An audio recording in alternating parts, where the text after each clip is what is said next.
is on the alert. Because we know that we have an enemy. Bible said that he is like a roaring lion, walking about, seeking whom he may devour. So, punta tayo sa lesson natin and sigurado nandiyan na kayo. Salamat po, nandiyan kayong lahat. Pinabati kayong lahat at I just wave on you na. No? So, punta tayo sa Hebrews chapter 11:31. Okay, salamat. Sayin natin lahat tayo and then mag-pray na ako. Okay, ready, read. By faith, the harlot Rahab perished not with them that believed not. Lesson natin ay Rahab perished not with them that believed not. Yun ang pinaka-lesson natin sa araw na ito, Sir James, kung nagte-take note ka.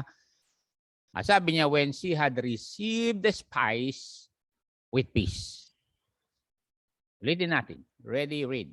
By faith, the harlot Rahab perished not with them that believed not, when she had received the spice with peace. Heavenly Father, again, this is a beautiful day. This day is a day wherein all your people throughout the world, throughout the Philippines, will come together and hear your word preach or teach. Thank you for the freedom we have in our country, that we can freely open the Holy Bible so that the Holy Spirit will lead us into all truth.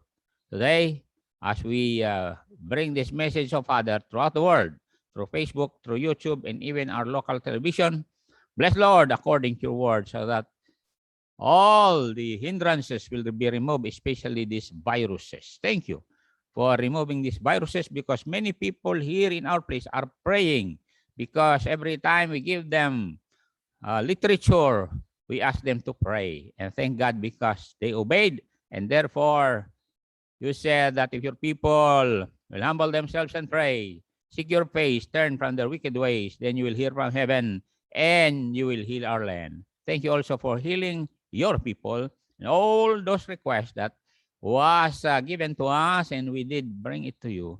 Yet, Lord, we ask thee to extend your healing touch through us, so that every time we commit people to you who need healing will be healed, knowing that you have a plan in their lives. Bless these who are now watching, and bless our government, President Duterte, our good mayor, Mayor Jeff Soriano, our good governor, Dr. Manny Mamba, in all their programs and projects. Bless also our barangay officials like Celo Narag, and the policeman, the DOH, also Lord, for fellow pastors who will be preaching today. To God, I give all the praises, the glory, and the honor, and thank you for the many, many blessings you give to us, both spiritual, emotional, and also financial. Thank you so much for your people whom we have used, so that we can send finances for all our missionaries who are working abroad and here in the Philippines, so that they can have food on their table. To God, I give all the praises, the glory, the honor, and the prayer in Jesus' name. Amen. So, binabati namin kayo lahat at nandiyan kayo. Good morning, sabi. You see, salamat po at nandiyan ang aking pamangkin na si Faith Unni. Ayan, oo. Salamat po sa Pawig, Caleda, Palatan family. Salamat din sa Agustin Loriaga family. Ganun din sa mga, ayun, Silagay, Gather family. At nandun ang Alpay Magda family, Sumera, Sinopera family. Ganon din ang mga Miliante, Taguba, Chopilo family, yun. Salamat po. At dyan kayo kanina pa kayo nandyan, ha? Salamat, ha? Bautista, Malanot, Malasab, Maragon, Mercado family, nandyan kayo, ha?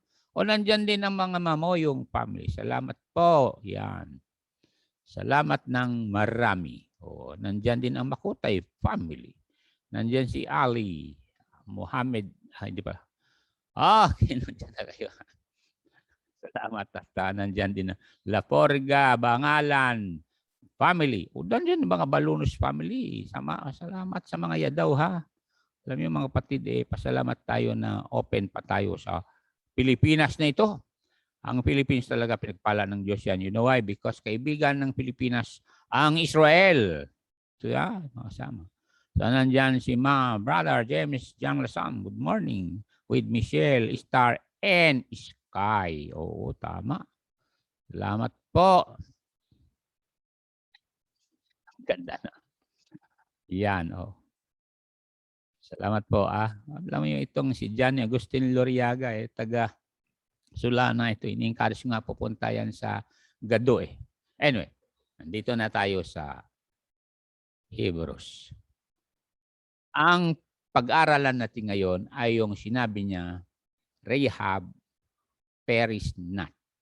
He perished not with them that believe not. Kaya, ganon po tayo sa oras na ito.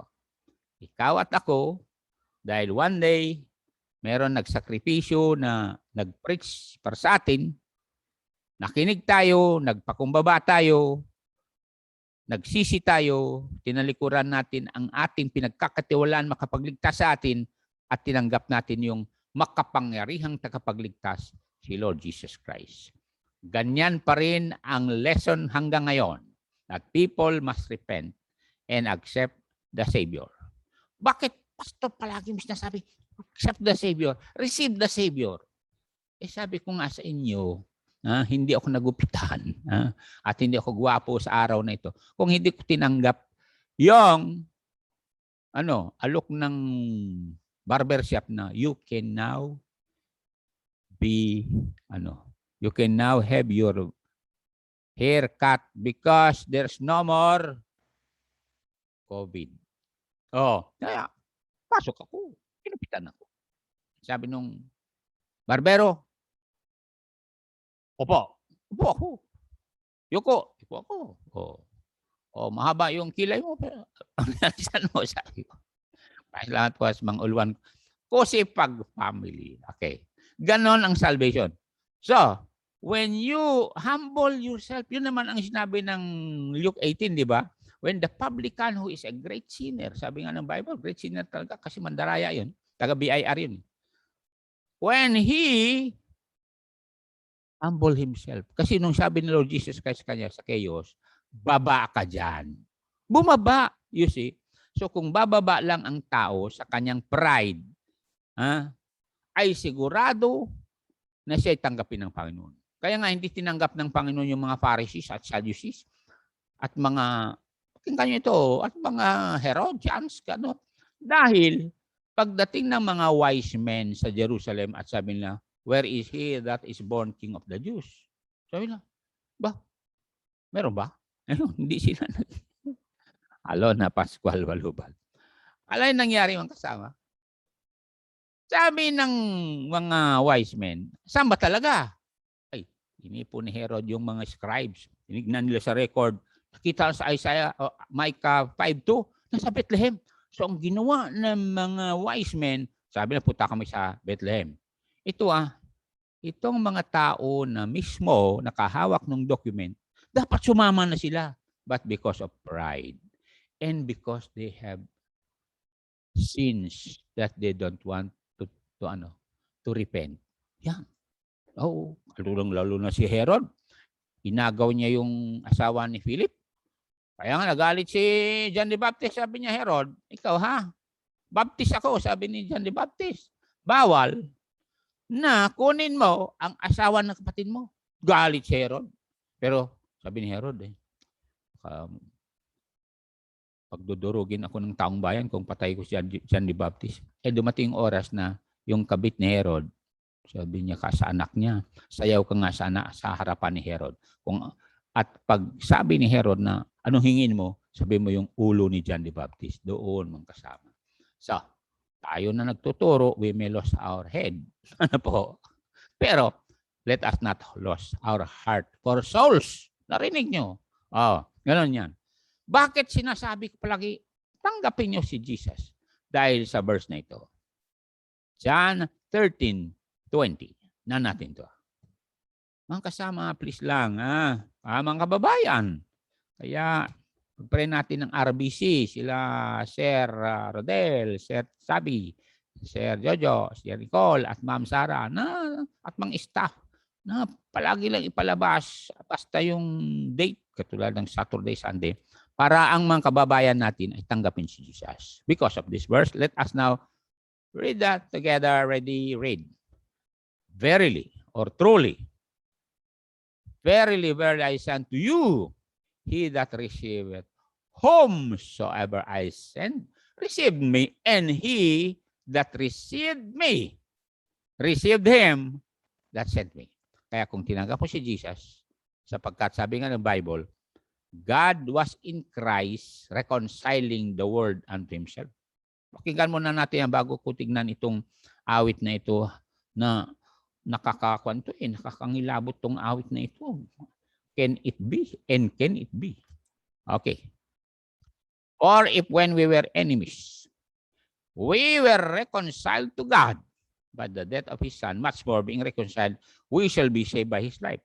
Ngayon, sundan natin yung word na reconcile sa 2 Corinthians 5:20 para makita ninyo na when we receive Christ, we receive God because Christ was in God, reconciling the world unto Himself. Okay, nandyan sisikapan nyo pala. Salamat po. Ready, read. To wit, that God was in Christ, reconciling the world unto Himself, unto God Himself, not imputing their trespasses unto them, and hath committed unto us the word of reconciliation. Kaya hanggang ngayon, hindi kami nagsasawa. Tell you, you must be reconciled to God through Jesus Christ, because when Jesus Christ was hanging on the cross, the Bible said, God was in Christ, suffering for us. Kaya may awit na, ayun, tagal na pala itong awit na ito. Basahin ko sa inyo, Charles Wesley. Sigurado alam nyo yan. Sabi niya rito, tagal na itong awit na ito. 16th century pa, Oo. Ang sabi niya diyan, and can it be that I should gain an interest in the Savior's blood, died for me who caused his pain, for me who him to death pursued, amazing love, how can it be that thou, my God, should die for me? He left his father's throne above, so free, so infinite his grace, emptied himself of all but love, and bled for Adam's helpless race, his mercy all, immense and free, oh praise my God, who died for me. No condemnation now I dread. Narinig niya na. No condemnation now I dread. Jesus and all in him is mine. Alive in him, my living head, and clothed in righteousness divine. Bold approach the eternal throne, and claim crown through Christ my own. Amazing love, how can it be that thou, my God, shouldst die for me? Amazing love, how can it be that thou, my God, should die for me? Yun ang kagandahan sa Christian, no po.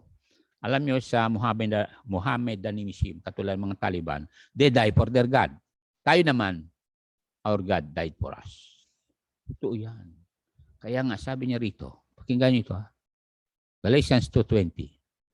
May mga kasama, I pray na lahat tayo na talagang na-enlighten na. We need to love Christ. Unahin natin siya. Huwag tayong maging madamot, kuripot sa oras natin. Kaya nga malungkot ako kasi may mga tao na dapat tagal ko na dito sa lugar natin ayaw pa rin. Talagang parang si Cain pa rin. Ready, read. I am crucified with Christ. Nevertheless, I live, yet not I. But Christ lived in me. And the life which I now live in the flesh, I live by the faith of the Son of God who loved me and what? Gave himself for me. Yan. Yan ang sabi niya sa awit. Yung natawag na substitutionary sacrifice. So, we always ask the people, our kababayan, to receive Christ. How can I receive Christ? By saying a word. Sabi nga by your words, you will be justified. Like the thief on the cross when he said, Lord, remember me when thou comest in thy kingdom. Remember, Jesus has a kingdom. And that kingdom will come one day and be established it on earth. Gusto namin na lahat kayo makasama sapagkat the days are evil. Katulad nitong mga ulap sa taas, tignan nyo. Pumapanaw mga yan. O katulad yan, papanaw na ang year 2021, ha? Oo, ilang oras na lang, araw na lang, ha? Sabi nga ng SM, ilang araw na lang. Ano? Less than 30 days na lang. Oh, tignan nyo yan. So, kayo mga nanonood, please lang, hindi nyo hawak ang hangin sa ilong nyo, remember?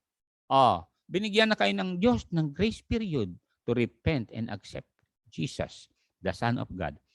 Ngayon, this is your day. Yun ang sinabi ko doon sa witnessan namin ng isang araw na sabi ko, this is your day, Brad. You must accept Christ. Ano ba yung pastor? Wala nang. Wala, mamaya, katulad maraming mga namatay, di ba? Araw-araw. Tuwing Sabado nga, ang daming nililibing. Ay, sabi ko sa inyo, one-way traffic lang kung Sabado. Papunta lahat sa sementeryo. Pero, salamat, hindi tayo umaawit ng receive his soul. Bakit? Today, you'll be with me in paradise. We don't plead to God and say, please tanggapin mo naman ang kaluluwa. No, kasi the moment you receive Jesus Christ as your Savior, the Bible said, you will become a member of His body in heaven, His flesh and His bones, ayon sa Ephesians 5:30. And then Christ is here on earth, dwelling in persons, katulad mo at katulad ko. Therefore, let us share His love to others. Okay, punta na tayo kay Rahab. Number 1, Sir James, sapagkat as I said, Rahab perished not with them that believe not. Number 1, by faith, Rahab believed that she heard what she heard. Ayun. Number 1, Rahab believed by, believe what she heard. Totoo yan. Ito mga kapatid, unlike Rahab, unlike Rahab, si Rahab ay wala pang newspaper nung araw, wala pang telebisyon, wala pang cellphone, wala pang telephone, ganun. Wala pang ponpon, earphone, iPhone, ganun. Tayo, we have a sure word of information. Sure. Hawak natin, di ba? Lahat kayo naman mga Baptist people kung pupunta sa church. Alam nyo na mandatory na bawat isa may Bible. Para malaman nyo kung dinadagdagan ng pastor, ministro, pare, bishop, yung sinasabi nyo hindi. Ganun yan eh. Tingnan nyo. Kung congruent, yung sinasabi niya. Ganun yan eh. Basahin nyo eh. Maasa lang sinabi ng tao, wala Go by the Bible. Kaya, as I said, we have a sure word of information. We have both the Old and the New Testament as a reliable document to believe that God had revealed everything that we need to know. Ulitin ko we have both the Old and the New Testament as a reliable document to believe that God revealed everything that we need to know. Deuteronomy 29:29. Ready? Nandiyan kayo, please take note mga kasama. Nagte-take note Sir James, pero maganda na rin mag-take note kayo para meron kayo memorize. Ready? Read. Okay? Ano sabi niya? The secret things belong unto the Lord our God, but those things which are revealed belong unto us and to our children forever, that we may do all the words of this law. You see, dapat mabasa niyo ang Bible, dapat yan ang meditation niyo every day para malaman niyo yung bili ng tatay niyo. Now we'll go to some verses that proves that God revealed them to us. Look at this. Proverbs 22:21. Proverbs 22:20-21. Ito mismo ang sabi ng Diyos sa atin. Ha? Kaya tandaan na niyo yan makasama. Sapagkat one day, when we will be in heaven, nandun pa rin salita ng Diyos. Ano sabi ng Diyos sa atin? Have not I written unto you excellent things in counsels and knowledge? Look at the two words, counsels and knowledge. Para maayos ang buhay natin. Meron siyang counsel, meron siyang bilin. And then, karunungan, knowledge. May mga tao lang knowledge na kasi tulad nga sa panahon ito, wala nang kasal-kasal. Oo. Wawa naman yung mga naiwan sanggol. 21. That I might make thee know the certainty of the words of truth, that thou mayest answer the words of truth to them that send unto thee. Yun ang kagandahan pag na-season ka na sa word of truth. Ano ho? Alam mo sagutin. Yung mga tanong, saan ang impyerno? Di sabi mo, Deuteronomy 32:22. Saan ang kaluluwa ng tao pag namatay? Sabi mo, Luke 22, 23, 42, 43. Ganun yan eh. Sigurado mo may judgment day. Sabi ng Bible sa Romans 14:12, we shall give count to God personally at the day of judgment. Judgment seat of Christ, rewarding day. White throne judgment, last judgment for all unbelievers to be thrown into the lake of fire. Kaya nga ang lesson natin ay Rahab perished not with them that believe not. Ano po? So, yung mga tao hindi believe, ano magagawa natin? You see? Now, look at Habakkuk 2:1 and 2. Tayo hindi hearsay kay Rahab kasi hearsay lang eh. Diba? May mga nagbiyahe. Sabi namang nagbiyahe, alam nyo, habang nanonood kami sa tabing dagat ng Red Sea, nabuksan. Tapos nibalita nila kay Rahab yan at sa lahat ng tao sa Jericho, lahat ng tao sa Canaan. So, hearsay lang. Wala talagang video. Buti sana kung may cellphone sila, binidyo nila pagbukas ng Red Sea.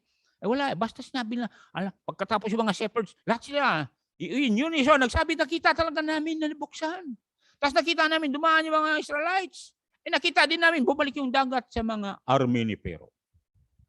Sabi ni Rahab. Sige. Totoo yan kasi marami silang nagsabi. Remember, sabi ng Deuteronomy 19:15, one witness cannot stand in the court of law. Two witnesses must stand. Ganon yan makasama. So, salamat sa mga abogado natin na kakaalam ng Deuteronomy 19:15. Tatayo sa Habakkuk 2:1 and 2. Ano sabi ng Habakkuk dito? I will stand upon my watch and set me upon the tower. Takin mo yan, ha? Siyempre, watchman siya. And will watch to see what he will say to me and what I shall answer when I am reproved. And look at verse 2. Sabi ni Habakkuk, 2 and 3 na tayo mamaya, and the Lord answered me and said, write the vision. Yan. Naisulat. Naisulat na. And make it plain upon tablets. Yung tablets doon yung scroll. That he may run. He may run that read it. 3.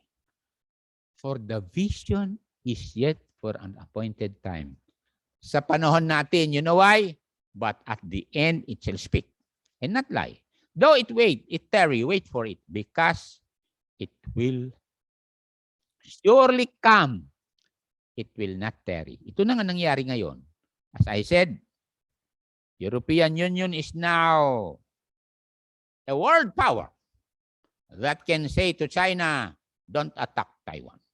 We are going to help him. Sabi ng mga European sa mga Hezbollah at mga terrorists, don't attack Israel. We are behind Israel. Ay nakita sigurado ninyo yan. Kaya salamat po. Salamat kay Sir Dangwa Narag. Ever supplier ng buhangin at saka hollow block. Sir Narag. Samang kasama. Si Rahab, na babaeng ito sa Jericho, hindi siya naisama dun sa nasunog. Bakit? Nagpakumbaba siya. Nagsisi siya. At sumilong siya sa Diyos ng Israel. Kaya tayo na sumilong kay Jesus, sigurado heaven tayo. Sapagkat sabi nga ng Bible, for God so loved the world that He gave His only begotten Son, that whoever believes in Him shall not perish, but have everlasting life. I-memorize nyo yan, mga kasama. You see? So, tayo ngayon sa Joshua, chapter 2, and sabi ng Bible dito, chapter 2, na si Rehab ay sumilong na sa Diyos. Verse 11, 2:10, 2:11 pala. Okay. Si Rehab was vocal when it comes to coming under the refuge of the God of Israel. Look at this.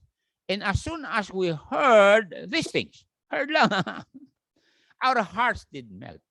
Neither did there remain any more courage in any man because of you, for the Lord your God, look at this then, He is. Look at the present tense. He is God in heaven above and in earth beneath. So, tinanggap niya na God is also her God because of the word na is. You see? So, ang God ng Israel at God natin, pareho yan. You see? Kaya, when you receive Israel's Messiah, you are already saved. Dahil sa Book of Acts, my friends, malinaw na nung pumunta si Peter sa bahay ng Gentile ruler na nagngangalang Cornelius, meron siyang binanggit. Look at this. Acts 10:34 and 35. Kaya, maaring sabihin nyo, paano yung mga tao before Christ came? Ito nga, dahil sa Bible, when our ancestors believe in a God who created the heavens, then, and they will believe that there is God like Him, ay katulad tayo ni Rehab na maging anak ng Diyos. Kahit hindi pa narinig ang pangalan ni Jesus, yes, because this is the word of God. Look at this. Then Peter opened his mouth and said, of a truth, I perceive that God is no respecter of persons, but in every nation, he that feareth him and worketh righteousness is accepted with him. So, maalala sa Abraham, wala pa si Jesus noon. Pero, he feared the Lord, sumunod sa Diyos, and then, ang ginawa niya talaga ay, kung ano ang nararapat, sinunod niya, accepted by God yun. Kaya makita natin mga loved ones natin in heaven, because one day, ayon sa Romans chapter 1, they believe in a creator. Pagdating naman sa Romans chapter 2, God Himself had implanted in the hearts of every human being in all the world ang law of conscience. Look at this. Chapter 2 ng Romans 14:15. Kaya, number 1, our forefathers were saved by believing in a creator and then following the law of conscience. Ngayon, pagdating sa chapter 3 ng Romans, Christ na. Basahin natin to para malaman nyo na meron kayong loved ones na mga maaring lolo, hindi na narinig si Jesus, pero mamati da kay ni Apo Jesus o Apo Diyos. Ano po? Apo Diyos lang, ganun sa amin eh. Yes, binabati din namin si Star at si Michelle, Kay, ganda banlasa. Ready? Read. For when the Gentiles, which have not the law, wala sa kanilang 10 commandments, do by nature the things contained in the law. Alam ko yan, no po, sapagkat galing ko sa tribe, and then, bawal ang adultery sa tribe. Bawal din ang magnakaw sa tribe. Yun nga, yung sinabi sa amin eh. Kahit wala kaming Bible nun, sinabi tatay ko sa akin, anak, magnakaw. Tapos sabi ng nanay ko sa akin nun, anak, huwag ka manloko ng anumang babae. Galang mo sila lahat bilang kapatid mo, ha? So, yan ay law incorporated in the heart of people who has no Bible. You see? So, tayo na nandirito ngayon, ay blessed tayo sapagkat pagpag ang Bible, mababasa natin. At ang kagandahan nito, mga kasama, ay Jesus never failed us. Don't you know that? O katulad niyan, Bible na i-translate sa Tagalog. Ang Bible na i-translate sa Visayas. Sa Visayas, ang daming salita doon. Waray, Longgo, Cebuano, Dabawenyo, meron yan eh. Ang dami palang dialect doon. Dito naman sa atin, na-translate sa Ilocano ang Bible. Na-translate sa Tagalog. Marami tayong Tagalog pinamimigay. Ilang Bible binigay natin sa Tagalog. And then, hindi lang yun. Ibanag na i-translate na. Itawit. Malaweg. And then, sa aming lugar, ni-translate ng Baptist missionary na si Dicro, Dr. Dicro, sa Isnag. You see? So, anong excuse ng tao? Kaya malinaw yung sinabi niya rito sa verse 20. Look at Romans 1:20. Okay? Diyan kayo, mga kasama. O, tingnan ito Wala tayong excuse. Bakit? Pagharap nyo sa Diyos one day, sabi ng Diyos na-translate nga lahat. Sa salita ninyo, ang aking salita, bakit hindi pa kayo nagsisi? Pagkatapos nagsasalita sa television o kaya sa Facebook o kaya sa live streaming, malinaw naman Tagalog niyan. Ngarod. Ready? Basahin natin. Begin. For the invisible things of Him from the creation of the world are clearly seen, being understood by the things that are made. Sino gumawa ng buwan? Mga buituin? Ang Diyos. Even His eternal power and Godhead, so that they are without excuse. Pagharap mo sa Diyos one day, sabi ng Diyos sa iyo, naintindihan mo na may Diyos. Tama? Opo. O bakit hindi ka nagsisi sa ginagawa mong masama? Naintindihan mo na nakonsensya ka sa ginawa mong masama? Opo. Bakit hindi ka nagsisi? Sabi ng Diyos sa iyo, wala akong magawa kundi tapong taslak, dagat-dagatang apoy. So mga kapatid, we thank the Lord na we have a document, Word of God. And look at this verse. Ano sabi ng Diyos? Sa verse 23 ng chapter 1 ng Proverbs. Wala tayong alibay, mga kasama, wala tayong excuse. Bakit? Itong sabi ng Diyos, Anong sabi ng Diyos? Turn you at my reproof. Itinutuwid ko kayo Gusto ko kayo magsisi, sabi ng Diyos.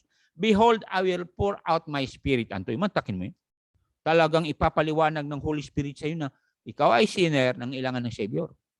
And then sabi ng Diyos sa atin, I will make known my words unto you. Kaya nakaabot itong broadcast sa inyo. Dahil sabi ng Diyos, talagang malalaman ng aking salita. Nasa sayo na kung ikaw ay magsisi o hindi. Ganun yan. Dahil yun naman ang sabi ng Diyos sa Acts, di ba? 20:21, para makita nyo ng mensahe pa rin ni John the Baptist ay carried out hanggang ngayon. From John the Baptist to the apostles hanggang ngayon, na ang tinuturo namin ay magsisi kayo at tanggapin si Jesus. Look at this verse. Testifying both to the Jews and to the Greeks. Greeks, tayo yung kasama tayo doon. Greeks kasi has something to do with the Gentiles. Number 1? Repentance. Pagsisisi toward God. Faith toward our Lord Jesus Christ. Sabi mo sa Diyos, ang iyong Diyos, nagsisisi na po ako. Tinatanggap ko po ang alok niyong kapatawaran at buhay na walang hanggan sa iyong bugtong na anak. Pag sinabi mo yon, sabi ng Matthew 12:37, by your words you will be justified. And sabi ng Romans 10:9 and 10, if you will confess with your mouth, Jesus is Lord, and you believe that He died for you, was buried, and rose again, and you call on Him, masasave ka. Ganun yan. So, salamat. At meron tayong document na ganyan. Okay? Kaya, lahat ng tao na merong information at magsisi at tinanggap si Jesus, sigurado 7. Kasi sigurado itong document na ito. Yan ang sabi ni St. Peter. Pakinggan natin. 2 Peter 1:21. Sure na sure ito. Saan ka pa makatagpo ng information? Anong klase ang book? Physics, science, wala doon. Bible, kaya nga hanggang ngayon ang Bible hindi naluluma yan. Bakit? Libro nga ng Diyos yan Yung libro ni Rizal, di ba? Yung No Limit ang Ere, El Filibusteros mo, luma na. Ilan ang mga Pilipino hindi nakabasa noon? Kasi wala na Pero ang Bible, ilan ang mga taong nagbago dahil pakumbaba sila. Ready? Read. For the prophecy came not in old time by the will of men. Narinig nyo? Hindi basta-basta na dumating ang Word of God sa katang-isip ng tao lang. But, holy men of God spake as they were moved by the Holy Ghost. You see, hanggang ngayon, holy men pa rin ang ginagamit ng Diyos para maipaabot sa inyong salita ng Diyos. Malinaw yan sa Bible. Kasi kung hindi kami magpapakabanal, magagalit ang Diyos dahil sabi niya sa Isaiah 55 verse number 11, those of you who bear the vessels of the Lord must be clean, must be holy. Kaya every day, we present our bodies a living sacrifice, holy, acceptable unto God. And sabi niya, don't be materialistic. Don't be like the world. Don't be, don't be wicked. Kundi follow after righteousness. Dahil those who follow after righteousness will have a reward. So, oras na ito, Rahab just received the spies. Believe what the spies said by faith through hearsay. Tayo naman, we can open the Holy Bible and see therein that Jesus said, I'm the way, the truth, and the life. No man come to the Father but by me. You see, mga kasama, kaya pasalamat tayo na we have both the Old and the New Testament as a reliable document to believe that God revealed everything that we need to know. John 5:39. Okay? And then we'll go to the next session after this. Okay. Salamat. Nanonood yung apo kong Ace at saka si Nick Brill. Ready? Read. Search. Narinig nyo? Search the scriptures.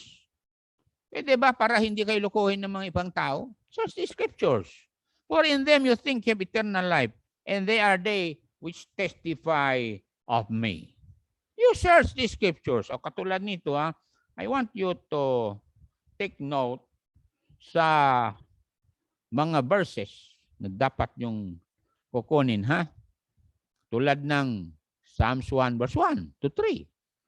Magiging prosperous ka basta hindi ka sumama sa mga uwak na barkada. Sinabihan nga isang tao, alam mo Brad, magmula ngayon, papalain ka ng Diyos kung alisin mong alak sa buhay mo. Kasi tumanggap ka na eh. Alisin mo na rin yung sigarilyos bunganga mo. Sugal Gagawin mo diyan, basa ka ng basa ng Bible, pagkatapos mo matulungan yung mga kasamahan sa bahay, magtrabaho. Then alisin mo na rin yung earring mo. Sabi ko. At hindi lang earring dito. Meron pa dito? Ay, sabi ko. Paano ka kakain yan? Baka malulun mo pa yan. Anyway, sabi niya. Kaya nga, nilagay ko yan kasi konti-konti lang daw kumain para cute siya. Ay, sabi ko sa iyo. Hindi basta-basta yan. Mamaya katulad ka ng, na malnourished tuloy. Now, punta tayo dito sa pagpapala kung basahin mo ang salita ng Diyos. Revelation 1:3. Kayo dyan na magbabasa ng salita ng Diyos. Blessed na kayo. At nakikinig pa, At naintindihan yun, save kayo because of the Savior who is willing to forgive everyone that will come to Him. Kaya nga, huwag kayong alis sa lupang ito na hindi napatawad. Humingi kayo ng tawad sa Diyos. Kaya nga, mapalad yung mga tao na hindi agad mamatay sa airplane crash. O naalala ko yung C-130 nag-crash doon sa Patikul, Sulu. Yung iba nag-pray talaga. Save Lord Jesus. Sabi nga ng survivor, lahat daw talaga. Walang atheist sa oras na yun, lahat nagpe-pray. Kaya mga atheist tayo, yung hindi maniwala sa Diyos, pag malapit nagbabatay, magpe-pray yan, naalala ko yung sabi ng isang general, punta sa labanan sa Vietnam tapos daw ng labanan, linggo, meron silang chapel hour. Sabi ko sa iyo lahat daw ng sundalo ay believer. Dahil sa foxhole, sabi nga ng general, there is no atheist in a foxhole. Siyempre umuulan yung machine gun Talagang pray ka ng pray So, huwag niyong hintayin na umuulan ang machine gun ng pagsubok. Bako ka mag-pray. Pwede ba? So, sabi niya rito sa Revelations 1 verse 3, Blessed is he Personal to, hindi kinakailangan makita mo lahat ng tao magbasa, hindi. Kahit ikaw lang magbasa ng Bible. Blessed is he that read and they that hear the words of this prophecy and keep those things which are written therein, for the coming of the Lord is drawing closer. Yan ang ibig sabihin ng for the time is at hand. Yes, mga kasama, bakit ginagawa natin to? Kasi kung gaano si Noah, faithful yan, nagsasabi, may darating na baha, may darating na daluyong, may darating na deluge. Ang paraan lamang ay ang arka na ginagawa ko. Kasi hindi pa tapos nun eh. Natapos yan after 100 years. Tignan nyo ha, napakabait ng Diyos, binibigyan ng palugit ang tao, grace period, para magsisi. At talikuran yung kanilang kalokohan. Sabi nga ng Bible mantakin mo, they married wives. Kahit may asawa, kausapin nila na hiwalay ang mister mo, tayo magkasama. Abay, nangyayari yan sa Australia, sa Amerika, don't you know that? I was in Australia and I heard that myself. Sabi nga ng isang babae, alam mo, pastor, kung magkagustuhan tayo, pwede kong i-divorce mister ko. At tayo, sabi ko, hindi pwede sa Pilipinas. Lalo-lalo na, mahal na mahal ko ang inday ko. Ay, sabihin ko sa inyo, hindi basta-basta yung offer sa akin nung araw. Nung ako macho pa. Ano po? Ay, sabi ko sa inyo, remember, ang James 1:12, Sir James ano sabi niya? James 1:12. Kaya kayo dyan na macho pa. Mitsura pa, ha? Okay. Ngayon, please lang, memorize James 1:12. Ready? Read. Blessed is the man. Mapalad ka raw. Pag tiniis mo ang pagsubok, pag talagang linabanan mo ang pagsubok. Kayo yan mga lalaki, labanan ang pagsubok. Bakit? Abay, akala ninyo, pag sinamahan yung isang babaeng yan, iwanan yung misis nyo, masaya ang buhay nyo. Marami na ako nakitang ganyan. Sabi nila, kumuha lang ko ng bato, pinukpok ko sa ulo ko. Ganon din, may mga misis din, iniwanan mister nila kasi akala nila mayaman ang sasama nila. Sabi nila, nagsisi talaga ako. Mantakin mo, pagdating namin sa Amerika, namatay mister ko. Ni-deport ako. Kamusta ka na ngayon? Sabi ko. Ay, ito nga. Paglaban na lang kasi mahirap. Pastor, ikaw. Sabi ko, ayoko na mag-asawa. Lalo na ikaw, galing Amerika. Bakit? Meron kang baka meron kang dalang virus dun, ha? Okay. So, blessed is the man that endureth temptation, for when he is tried, he shall receive the crown of life which the Lord hath promised to them that love Him. Ito ang pinag-aralan natin yun. When you love the Lord, you are going to sacrifice and endure everything. And no obstacle can hinder you to proceed on and reach your goals and your dreams. Ganun yan. Kaya nga aangat tayo mga kasama when we follow righteousness. Totoo yan mga kasama. Kahit sabi mo, ang hanap buhay mo, ganyan lang. Tutukan mo. Tutukan mo talaga. Katulad nung isang, sabi ko, mami lang. Hot mami. Hot lomi. Ay, hinabantayan niya kung saan may construction. Itulak niya yung kanyang, ipahila niya sa tricycle yung kanyang Kasi may tricycle siyang luma. Yung kanyang, portable na tindahan na may malaking kaldero. At maraming styrofoam na binili niya and plastic na kutsara. Dali niya doon talaga. Pag merienda time, nandun lahat sila. In fact, madaling araw nandun na para yung mga magsaritingan, doon na mag-almusal. Ay, sabi ko sa inyo, wala pang tanghali Tawagan na naman niya yung kanyang kasama sa magpakulo ka dyan ng isang kaldero para, Alam niyo, kahit pa paano, umangat ang buhay nila sa tiempo ng pandemic. Yan ang sabi ng James 1:5. Pwede ba kayo mga business people? I-memorize nyo yung James 1:5. Para naman aangat ang buhay nyo. Hindi yung panay bombay kayo, mabomba kayo dyan ng utang. Sige. Pwede ba? Ready? Read. Okay, basahin natin itong 5 na ito. Para sa mga business people to.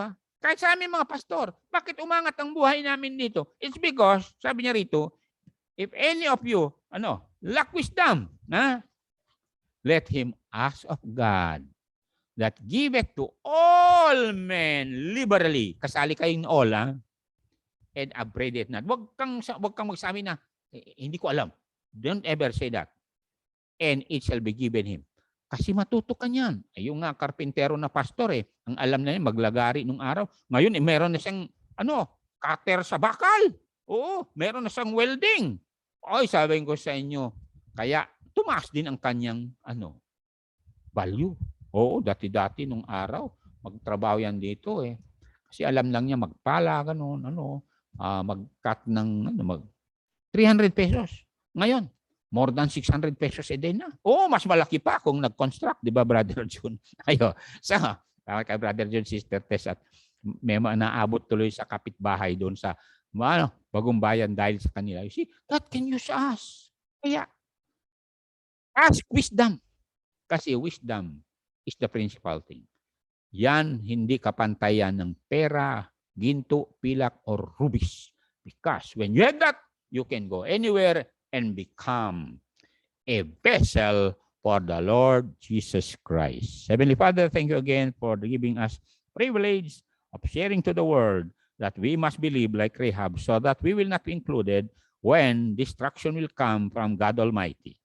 Pray that you will just work, Holy Spirit, to those who had listened so that they will also be prepared when the trumpet will sound. And while here on earth, Lord, you will just prosper all their businesses. Everything that they touch will be blessed by you. And again, committing to you all our brothers, our sisters, and the request of Brother James, Sister Michelle, in relation to their daughter, Star, that she will continue to recover together with Sky. Please reach the Lasam clan and the Gandaban clan in Palayag through the preachers like Pastor Tom, Pastor Reggie, and others. And the Lasam in Tuao through the pastors like Pastor Aldrin and Preacher Jello and others, Lord. Thank you, because they can hear because there are preachers over there. Bless Churches of Life Faith, bless our government, the local, and the national, the provincial, also for the barangay. Bless our good barangay chairman, Sir Celo Narag. Thank you for peace and order we are experiencing in this part of the world. To God, I give all the praises and the glory and the honor in Jesus' name. Amen. Thank you. See you next program. Willing to follow your every command.